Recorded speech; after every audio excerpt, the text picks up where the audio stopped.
David Green with ExpertVillage.com. Before we showed you the cleaning techniques as far as rinsing and extracting the carpet, one thing that we forgot to mention was if there's spilled some chemical out there, but if you have some bad spots that you come across, what we recommend and what we do as professionals is we carry a spot cleaner.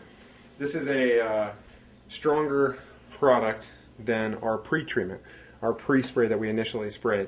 This is about 4 times as concentrated of actually the same product. This is a spot cleaning ratio, and this is what we talked about prior, as well as the spot cleaner that we sell to our customers. So we actually provide to our customers our strongest solution, except with the fact that this will remove by far the majority of all stains that people will come across or professionals will come across. But there are certain stains that require very specific, very precise chemistry, where you have to get into other specialty products that really only professionals should deal with. But this is great for consumers as well.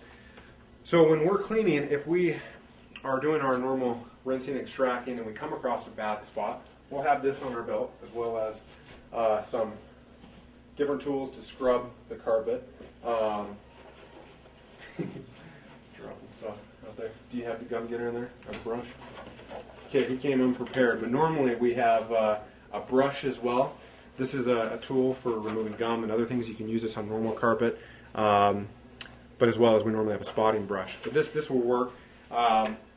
We'll give you a little demonstration. Since we don't have any spots in this carpet, we'll create a little bit of a sundae that we can use. And this, this is oily in the sense that it's got, fats in there, which this actually acts as a good strong degreaser as well. Got some chocolate syrup to add to the sundae. And then of course you got to have strawberries and lots of sugar on that sundae. All right.